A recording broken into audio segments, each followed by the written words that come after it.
ఓం శ్రీ సాయిరామ్. 1970 సంవత్సరం మే నెల సనాతన సారథిలో భగవాన్ శ్రీ సత్యసాయి బాబా వారిచే రచింపబడిన రామకథా రసవాహిని కొంతభాగం తెలుసుకుందాం. సాయిరామ్. దశరథ మహారాజునకు కౌశల్యతో వివాహమైన తర్వాత పుత్రులు లేరనేటువంటి కొరత పీడింపదొడిగను. పండితుల సలహాలను, మంత్రుల అభీష్టములను పట్టపురాణిన కౌసల్యాదేవి సంతృప్తిని పురస్కరించుకొని సుమిత్రను వివాహమాడాను. ఆమె పేరుకు తగినటువంటి గుణవతి. కౌసల్య సుమిత్రలు తల్లి బిడ్డల కంటే అధిక ప్రేమలతో ఒకరినొకరు అనుసరించి సహన యాగ కరుణలతో మెలుగుచుండరి.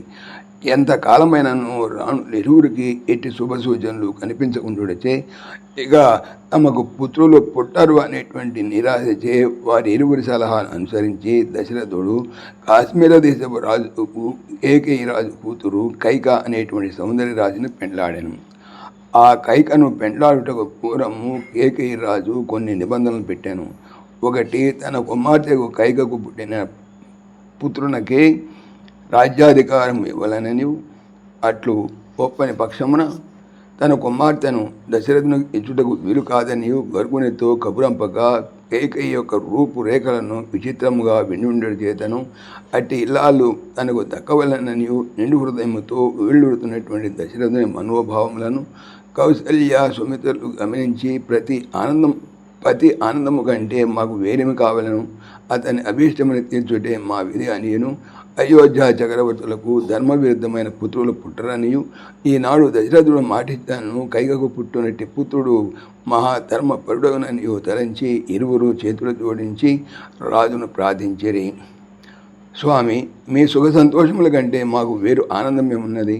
కేకయి రాజు కోరినట్లనే మీరు అంగీకరించి కైకను వివాహమాడి రఘువంశము నిలబెట్టుడు.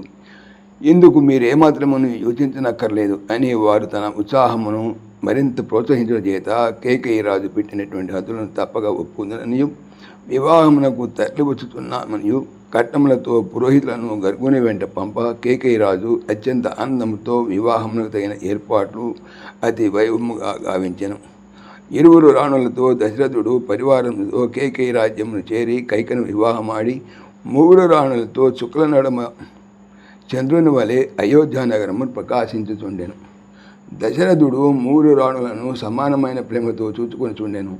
రాణులు కూడాను ఎట్టి భేదము లేక భయభక్తులతో ధర్మకర్మలతో పదియే దైవమనేటువంటి భావముతో పతి ఇష్టములకు అడ్డు చెప్పక అతని ఆనందములకు అంతరాయము కలిగించగా దేహములు వేరైనను ప్రాణము ఒకటా అన్నట్లు రాణులు మూడు అన్యోన్యముగా మెలుచుండరి.